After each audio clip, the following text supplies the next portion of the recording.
lis Jacques 2, versets 17 à 18. Il en est ainsi de la foi. Si elle n'a pas les œuvres, elle est morte en elle-même. Mais quelqu'un dira, toi tu as la foi et moi j'ai les œuvres. Montre-moi ta foi sans les œuvres et moi je te montrerai la foi par mes œuvres. Amen. Amen.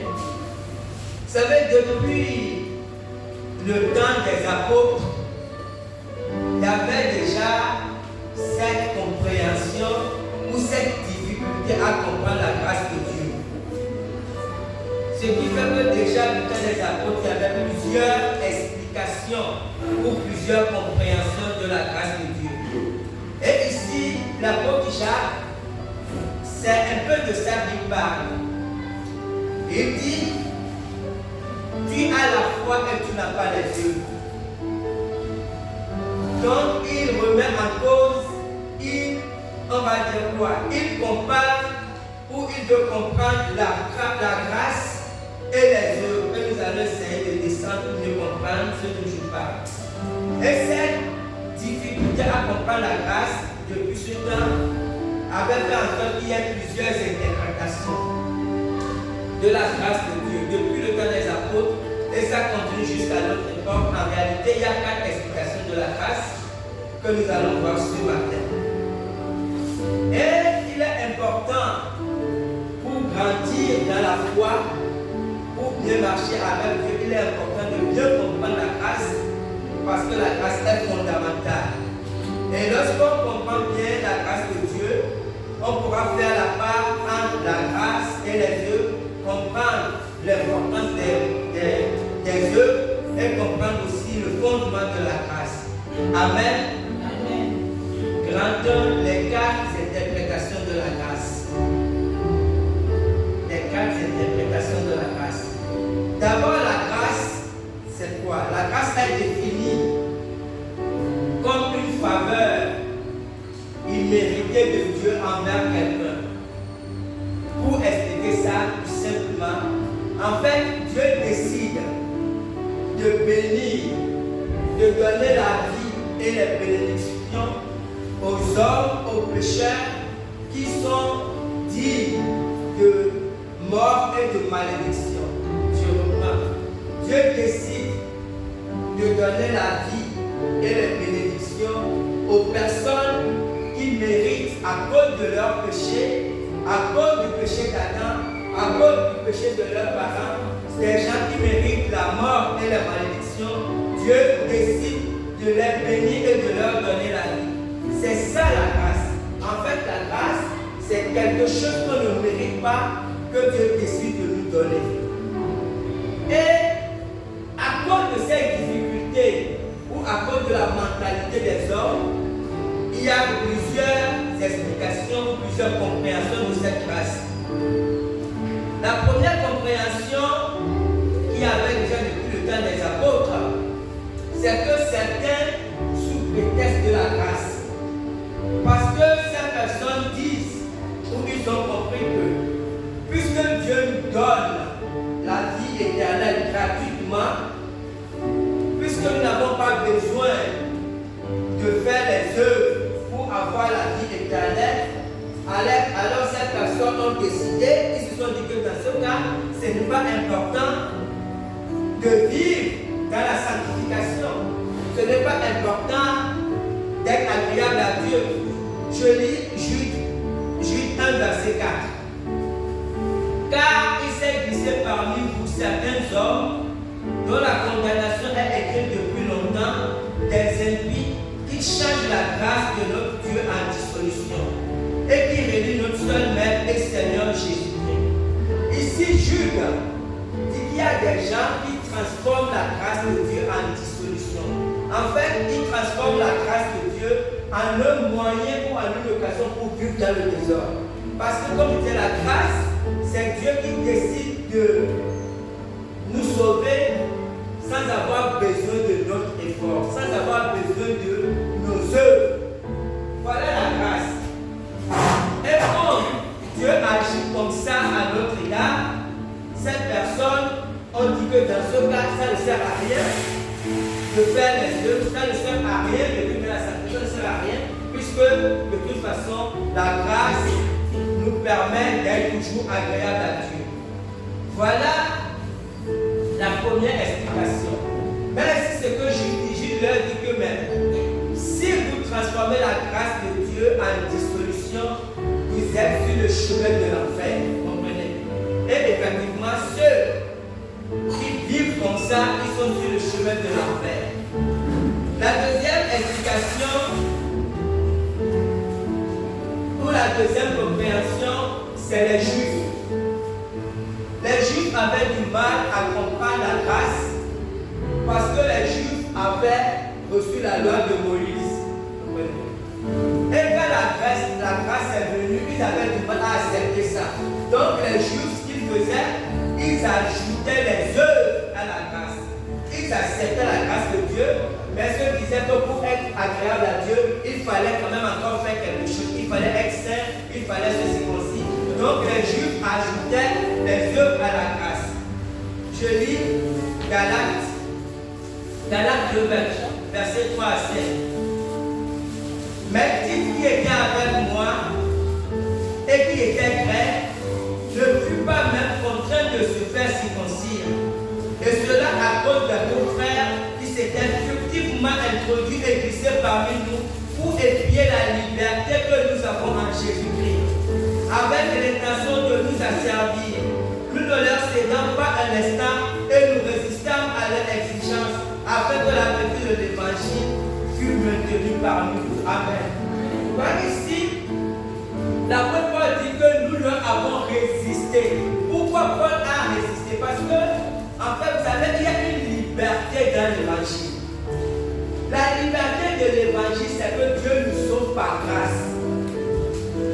Dieu nous donne la vie éternelle que nous ne méritons pas à cause de ce que nous faisons, pas parce que nous nous comportons bien, pas parce que nous sommes saints, mais Dieu nous donne la vie éternelle gratuitement. Voilà l'évangile. Et ces frères juifs voulaient obliger les chrétiens à pratiquer la loi. En fait, ils exigeaient en plus de la grâce les œuvres. Comment faire ce que la Bible appelle les œuvres? Et Paul a dû s'opposer et pour leur dire non, ça ce n'est pas l'évangile. Comprenez? Donc il y a déjà deux compréhensions de la grâce. La troisième compréhension de la grâce, qui est très importante pour nous aujourd'hui, parce que nous la pratiquons toujours, c'est la compréhension selon laquelle nous sommes sauvés par grâce, mais il nous faut les œuvres pour être bénis, pour être agréables à Dieu. Je m'explique encore. Ça c'est très important parce que beaucoup de chrétiens vivent encore comme ça aujourd'hui. On accepte que Dieu nous a sauvés par grâce.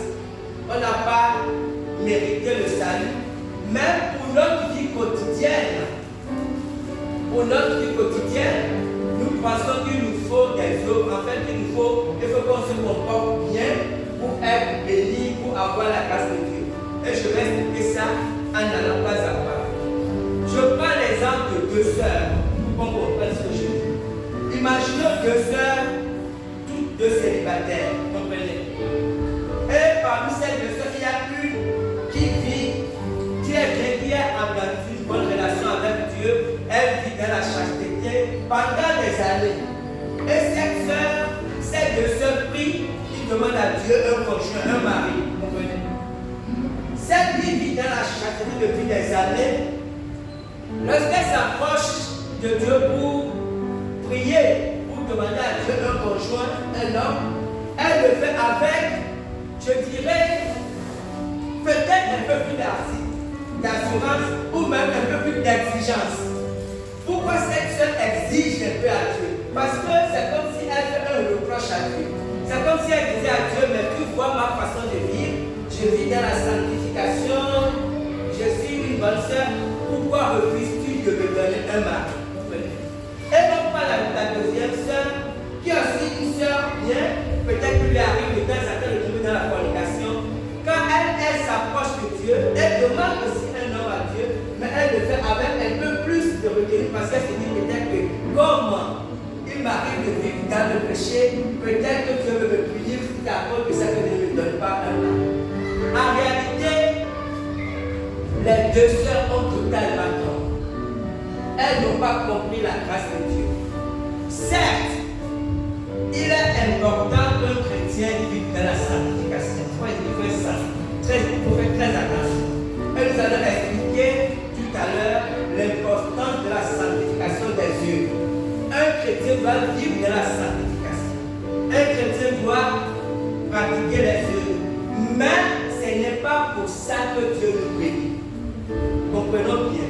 Dieu ne nous bénit pas parce qu'on agit bien ou parce qu'on agit mal. C'est fondamental. Je lis Romains 4, versets 4 à 6. Or, à celui qui fait une œuvre, le salaire est imputé non comme une grâce, mais comme une chose due. Et à celui qui ne fait pas d'œuvre, mais qui croit en celui qui justifie l'impie, sa foi lui est imputée à justice. De même, David exprime le bonheur de l'homme à qui Dieu n'impute pas la justice sans les œuvres. Amen. Ici, l'apôtre Paul explique quelque chose de fondamental. Paul dit, celui qui fait quelque chose, qui fait une œuvre, en fait, il se comporte, on peut dire comme ça, cette personne peut avoir son salaire. C'est comme on le paye parce qu'il a bien fait. La justice peut lui être imputée comme un salaire. Mais celui qui ne fait rien, celui qui n'a pas un bon comportement et qui croit et qui a la foi en Jésus, c'est sa foi qui lui est imputée comme justice. Et Paul continue en disant, c'est pour ça que David exprime le bonheur de celui qui croit, en fait, de celui qui reçoit un salaire sans forcément faire ce qui est bon. Ici, l'apôtre Paul veut expliquer entre la grâce et les œuvres. Vous savez pourquoi Dieu a mis en place la grâce? Dieu a mis en place la grâce parce que aucune œuvre humaine ne peut satisfaire le cœur de Dieu. Il faut qu'on comprenne bien. Nous ne pouvons rien faire qui fasse en sorte que Dieu soit content pour nous bénir. Aucune œuvre humaine ne peut satisfaire le cœur de Dieu. C'est pour ça que Dieu, pour sauver les hommes, a décidé de le faire par sa grâce en Jésus-Christ. En fait, tout ce que Dieu fait, Dieu le fait par grâce en Jésus-Christ. Et la quatrième interprétation, je vais revenir sur la troisième tout à l'heure en détail. Et la quatrième explication, c'est que nous sommes sauvés par la grâce et que nous sommes bénis aussi par la grâce. Et c'est cette explication en fait qui est la bonne, en fait c'est celle que je vous dis. Et je vais expliquer ça tout à l'heure. Grand 2, les œuvres et les récompenses. Grand 2, les œuvres et les récompenses. Je relis Jacques. Il est né ainsi de la foi. Si elle n'a pas les œuvres, elle est morte en elle-même. Mais quelqu'un dira, toi tu as la foi et moi j'ai les œuvres. Montre-moi ta foi sans les œuvres et moi je te montrerai la foi par les œuvres. Comprenez? Comme je disais, du temps des apôtres, il y avait une grande confusion entre les œuvres et la grâce. Parce que l'évangile, c'est la grâce. Quand on prêche l'évangile, on dit aux gens d'accepter Jésus et puis ils sont sauvés. Mais en réalité, quand on accepte Jésus, on n'est pas seulement sauvé. Ce matin, on a chanté que Jésus a tout payé. Jésus n'a pas seulement payé pour qu'on soit sauvé. Jésus a payé pour qu'on soit béni, pour qu'on soit guéri, pour qu'on ait des maris, pour qu'on ait des femmes, pour qu'on ait des enfants. En fait, Jésus a payé pour tout. Jésus a payé pour tout jusqu'à aujourd'hui et jusqu'à la fin de la vie. Jésus a payé tout ce dont on aura besoin. Voilà ce que Jésus a fait. Donc, du temps des apôtres, cette grâce était prêchée. Et les gens le comprenaient bien. Ils se disent, mais si Jésus a déjà tout payé, et si on reçoit tout gratuitement, alors à quoi sert encore les œuvres? Comprenez? Parce que c'est comme si une contradiction. Or, les œuvres, qu'est-ce que la Bible appelle les œuvres? Les œuvres sont constituées d'abord d'une vie de sanctification plus le service chrétien. C'est tout ça qu'on appelle les œuvres. d'un côté, il y a un chrétien doit vivre de la sanctification, une vie sainte, et de l'autre côté, un chrétien doit faire le service chrétien, doit évangéliser, doit prêcher, il doit prier. Donc c'est tout ça qu'on appelle les œuvres. Donc du coup, à cette époque, on voyait que parce que lorsqu'on fait des œuvres, c'est comme si on travaillait pour Dieu, vous comprenez? Ou c'est comme quand quelqu'un se dans la sanctification, c'est qu'il veut être agréable à Dieu. Et lorsqu'on fait ça, on s'attend à recevoir, que Dieu soit content, à ce qu'on reçoive une récompense. Mais en fait, Dieu ne nous récompense pas à cause des œuvres. Vous comprenez? Pourquoi Dieu ne nous récompense pas à cause des œuvres? Lisons Ésaïe 64, verset 5. Nous sommes tous comme des impurs et toute notre justice est comme un vêtement souillé. Nous sommes tous flétris comme une feuille et nos crimes nous emportent comme le vent. Dieu ne peut pas nous récompenser pour nos œuvres parce que même nos meilleures œuvres ne sont pas acceptables devant Dieu. Et ça dit que même notre justice, c'est que quand nous faisons quelque chose de bien ou de très bien, par exemple un bien-aimé a des difficultés, puis nous allons aider le bien-aimé, Dieu veut que nous aidions comme c'est public. Mais en même temps pour Dieu, nous avons dit la dernière fois que Dieu est 3 fois saint. Mais en même temps pour Dieu, tout ce que nous faisons comme bien, et ça dit que c'est comme un vêtement souillé. Ça dit que nos œuvres ne peuvent pas faire en sorte que Dieu nous récompense. Cela est totalement impossible. C'est pour ça qu'il y a cette incompréhension. Alors pourquoi les œuvres? On verra ça tout à l'heure. Et cette incompréhension et cette frustration dans la vie de plusieurs chrétiens, parce que comme je disais tout à l'heure, lorsqu'un chrétien a une vie très bien, et puis survient un problème, les chrétiens que nous sommes, surtout dans notre génération, on va vers Dieu, on va dire pourquoi tu as permis qu'une telle chose m'arrive. Et vous comprenez, et il y a même des chrétiens qui sont fâchés contre Dieu parce qu'ils estiment qu'ils ont une vie très bien et que Dieu ne doit pas permettre qu'ils vivent telle ou telle situation. C'est une très mauvaise compréhension de la grâce de Dieu. Dieu est un bon Père. Et il nous donne tout par grâce. Il nous sauve par grâce. Et tout ce que nous recevons de Dieu est par grâce. L'apôtre Paul a dit, par la grâce de Dieu, je suis ce que je suis. C'est que sa vie, tout ce qu'il est. Et puis il a continué en disant que même j'ai travaillé plus que tout. L'apôtre Paul dans une situation, il était l'un des plus grands apôtres. Il a fait des choses extraordinaires. Mais après, il a dit que par la grâce de Dieu, je suis ce que je suis. Il continue, mais j'ai travaillé plus que tous. Et il dit encore, toutefois pas moi, mais la grâce de Dieu qui agit en moi. En fait, qu'est-ce que ça veut dire? Ça veut dire que la grâce de Dieu, je rends grâce à Dieu pour le domaine de Bélanie, elle chantait à un moment donné, et puis c'est comme si elle était emportée. Qu'est-ce qui se passe en fait?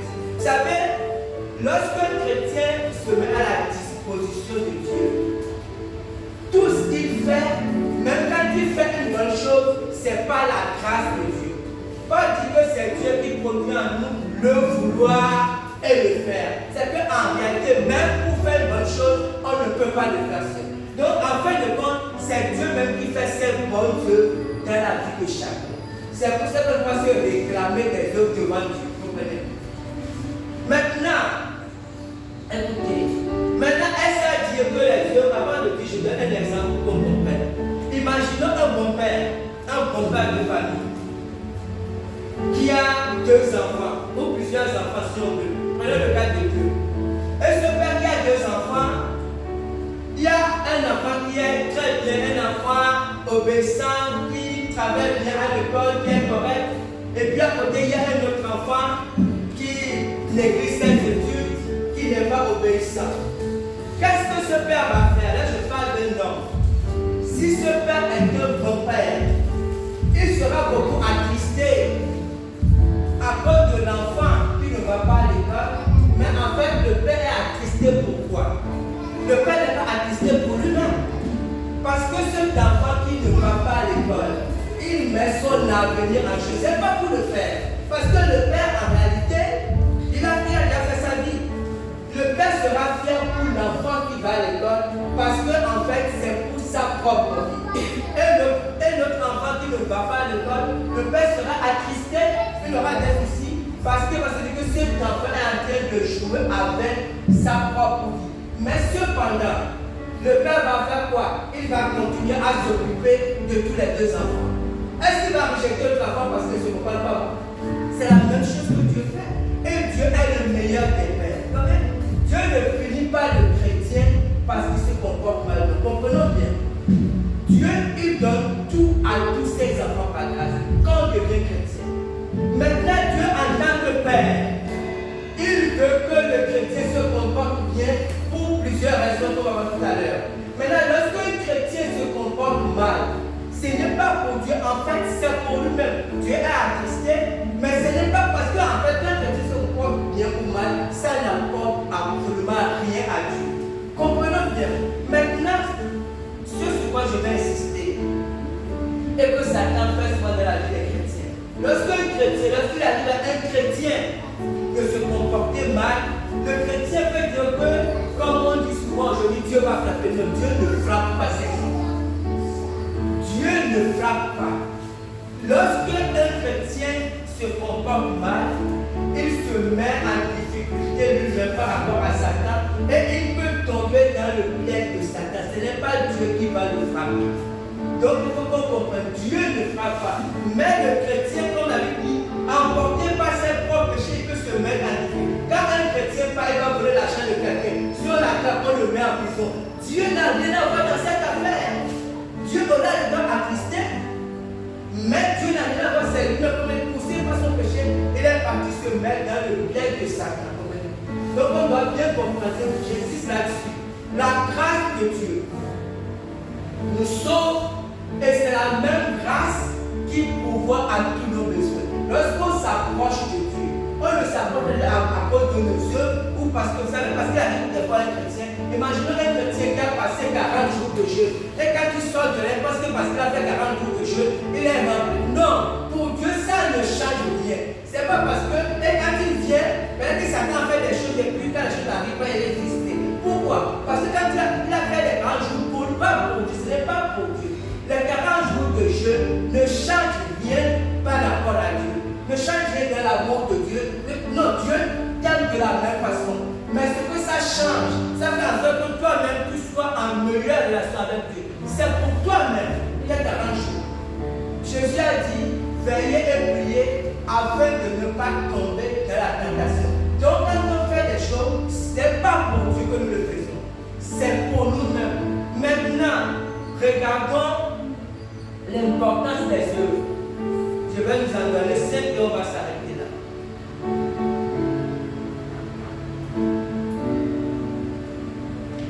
L'importance des œuvres. Parce que, effectivement, beaucoup se disent à quoi servent les œuvres si Dieu nous donne tout par grâce. Romains 6, versets 15 et 16. Quoi donc? Pécherions-nous parce que nous sommes non sous la loi, mais sous la grâce? Loin de là. Ne savez-vous pas que quand vous livrez à quelqu'un comme esclave pour lui obéir, vous êtes esclave de celui à qui vous obéissez, soit du péché qui conduit à la mort, soit de l'obéissance qui conduit à la justice? Dans tout le chapitre de Romains 6, l'apôtre Paul a parlé de la grâce et de la loi. Parce que comme je disais, à cette époque, c'était une grande confusion. Les gens n'arrivaient pas à s'en sortir. Les gens n'arrivaient pas à comprendre la limite de la grâce ou la limite de la loi. C'était une confusion. Et l'apôtre Paul expliquait ici aux chrétiens. Il dit, est-ce que parce que nous sommes sous la grâce, nous devons vivre dans le péché? Parce que c'était l'interprétation de certains chrétiens. Il dit non, loin de là. Parce que si en tant que chrétien, tu vis dans le péché, alors tu es esclave du péché. Comprenez? Comprenez? Parce que lorsqu'on devient chrétien, Dieu nous a franchis du péché. Et si on choisit nous-mêmes de de vivre dans le péché parce qu'on se dit que bon, de toute façon, Dieu nous donne tout par grâce. Paul dit là, on devient esclave du péché. Mais lorsqu'on devient esclave du péché, là on est sur le chemin de la mort. Parce que la Bible dit clairement que sans la sanctification, nul ne verra le Seigneur. Comprenez bien, je vais vous expliquer ça. La sanctification, comme je dis, ce n'est pas pour la bénédiction de la terre. Parce que Dieu nous sauve par grâce, Dieu nous bénit parce que tout ce qu'on a de Dieu, en fait, c'est par grâce.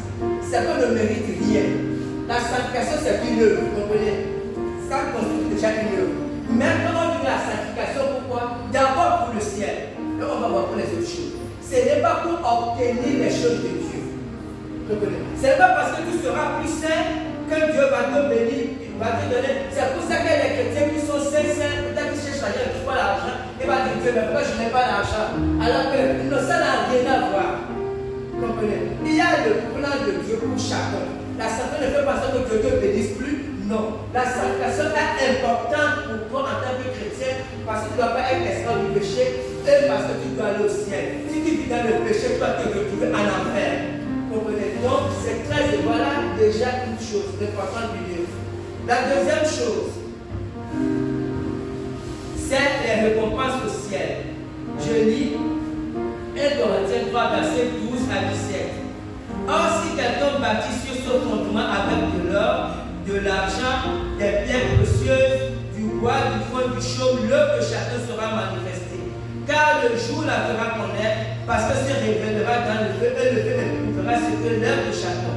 Si l'œuvre bâtie par quelqu'un sur le fondement suscite, il recevra une récompense. Si l'œuvre de quelqu'un est consumée, il perdra sa récompense. Pour lui qui sera sauvé, même comme au travers de Dieu. Verset 17. Et savez-vous pas que vous êtes le temple de Dieu et que l'Esprit de Dieu habite en vous? Si quelqu'un détruit le temple de Dieu, Dieu le détruira, car le temple de Dieu est saint et c'est ce que vous êtes. Amen. J'ai lu 1 Corinthiens 3, versets 11, 12 et 17. Non, versets 12 à 17. Ici, vous savez, l'apôtre Paul parle des récompenses, ça c'est au ciel. Parce que là, c'est une autre étape. Il faut d'abord aller au ciel pour avoir les récompenses. C'est une étape. Et ici, les œuvres concernent le service. Là, l'apôtre Paul parle du service chrétien. Prier, louer, évangéliser, tout ce qui concerne le service. Et Paul dit que lorsqu'on bâtit sa maison, lorsqu'on vit sa vie chrétienne, il y a certains qui baptisent avec du bois et il y en a qui baptisent avec des pierres précieuses. Les pierres précieuses ailleurs, la Bible parle de ça ailleurs en parlant des tribulations.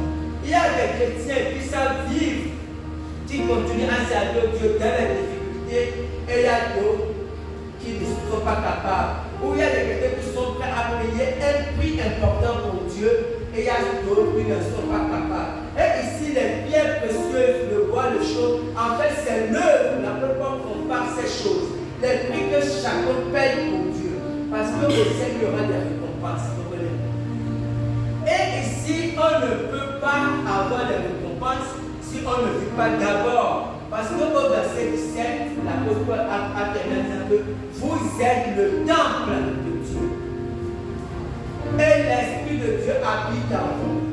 Lorsqu'on est le temple de Dieu, lorsqu'on est saint, on ne peut pas vivre dans le péché. Parce que le temple de Dieu est saint. Et c'est important. Et il y a quelque chose de fondamental. Un véritable chrétien ne peut pas être heureux dans le péché.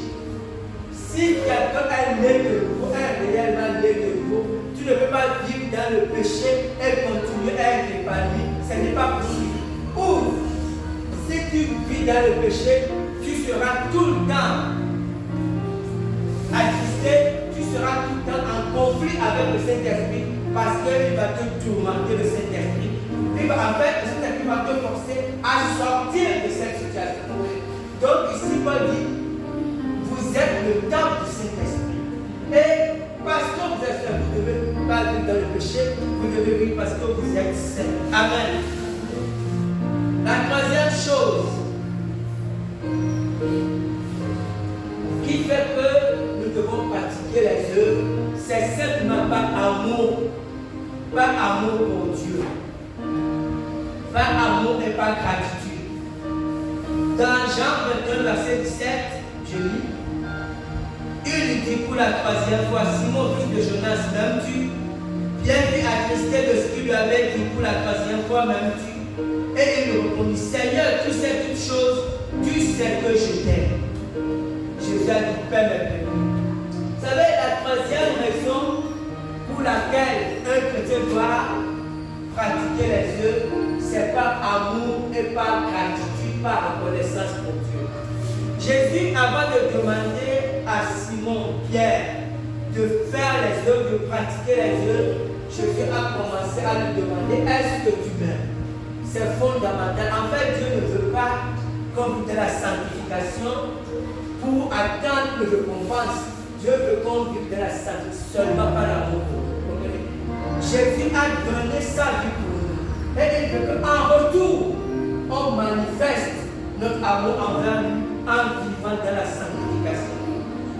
Et Jésus a dit ailleurs la même chose. Jésus a dit aussi, si vous m'aimez, gardez mes commandements. Vous comprenez? Jésus ne voulait pas que les disciples gardent les commandements par contrainte. Vous savez, il y a des chrétiens qui fuient le péché parce qu'ils ne veulent pas aller en enfer. Ce n'est pas mauvais, c'est une raison valable, on va dire ça. Mais ce que Dieu veut, Dieu ne veut pas que nous fuyions le péché à cause de l'enfer. Ça, c'est au début de la vie chrétienne, on peut accepter ça. Mais à un niveau de la relation avec Dieu, Dieu veut qu'on vive de la sanctification simplement par amour. Et la quatrième chose qui est importante, c'est parce que Dieu a préparé les œuvres d'avance. Ça, c'est très important pour chaque chrétien. Éphésiens 2, verset 10. Car nous sommes son ouvrage, ayant été créés en Jésus-Christ pour de bonnes œuvres que Dieu a préparées d'avance pour que nous les pratiquions. Ça veut dire que Dieu a préparé des bonnes œuvres. Des bonnes œuvres d'avance. En fait, c'est ce que j'expliquais tout à l'heure. Ce que Dieu fait, lorsque Dieu sauve un homme, lorsque Dieu sauve une femme, Dieu a une projection, Dieu a un projet. Ça veut dire Dieu peut prévoir que dans 2 ans, tu vas prêcher à quelqu'un, tu vas parler de lui à quelqu'un, et que la personne va accepter le Seigneur, ou que tu vas imposer les mains à quelqu'un qui a une maladie incurable, et que la personne sera guérie. Cette œuvre que tu feras dans 2 ans, Dieu l'a préparée d'avance avant de te sauver. C'est pour ça que Paul a dit que toutefois pas moi, mais la grâce de Dieu qui agit. Qu'est-ce que Dieu fait? Mais pour que cela puisse se réaliser, il y a plusieurs cheminements. La première chose, c'est que tu dois continuer à vivre dans la sanctification. La deuxième étape, c'est que tu dois développer une communion avec Dieu. Pourquoi? Parce qu'à un moment donné, Dieu va te parler pour voir comment Dieu a fait pour Philippe. Le Saint-Esprit a dit à Philippe, va, quand il devait l'envoyer chez le livre de Dieu. Philippe était attentif et Philippe est parti. Parce que Dieu veut nous dire de faire certaines choses. Et tout ce que Dieu veut nous dire de faire, c'est des œuvres que Dieu a préparées. Quand un homme de Dieu dit que je suis puissant, j'ai fait, non. Un homme de Dieu, rien ne fait pas. Le Saint-Esprit qui est en toi, la grâce de Dieu qui est en toi peut faire des choses. C'est ce que Paul dit. La grâce de Dieu peut faire que Dieu te dit, bon, va dans tel hôpital, tu vas prier pour les gens et les gens seront guéris. Voilà les œuvres préparées d'avance. Et Dieu a prévu ça pour chaque chrétien. Chaque chrétien, à un moment donné, Dieu veut nous soutenir pour faire ces œuvres qu'il a préparées d'avance. Mais pour que cela puisse se réaliser, il faut qu'en amont, nous puissions vivre dans une bonne relation, nous puissions vivre dans la sanctification. Voilà l'importance des œuvres. Et la dernière chose pour les œuvres, c'est que nous devons être témoins de Dieu, témoins de Jésus sur la terre. Jésus a dit, vous êtes le sel de la terre, vous êtes la lumière du monde. Que votre lumière brille. Comprenez? Quand Jésus a dit, vous êtes le sel de la terre, c'est pour les autres que nous sommes le sel, c'est pour les autres que nous sommes la lumière.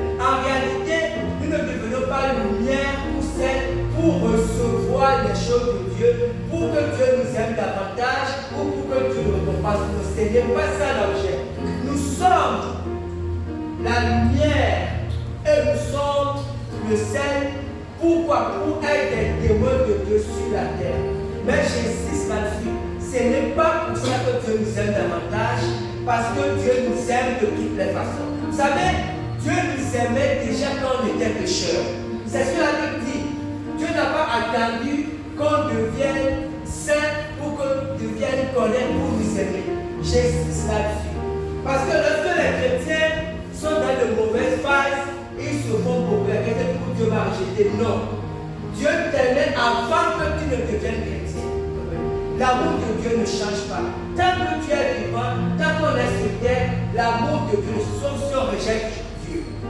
Maintenant que tu es chrétien, Dieu t'aime de la même façon. Maintenant, c'est que la seule chose que Dieu veut, les œuvres, Dieu veut que ta vie devienne un témoignage pour la gloire de son nom. Amen. Et que Dieu bénisse sa parole.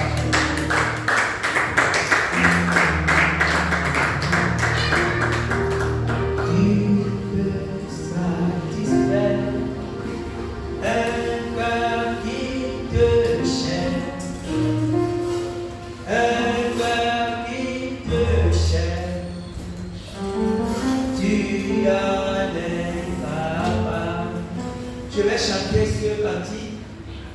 Le ténor m'accompagne pendant ce temps. Chacun peut parler avec son Dieu. Ceux qui veulent parler avec leur Dieu, ceux qui veulent parler avec Dieu. Tu sais satisfaire un cœur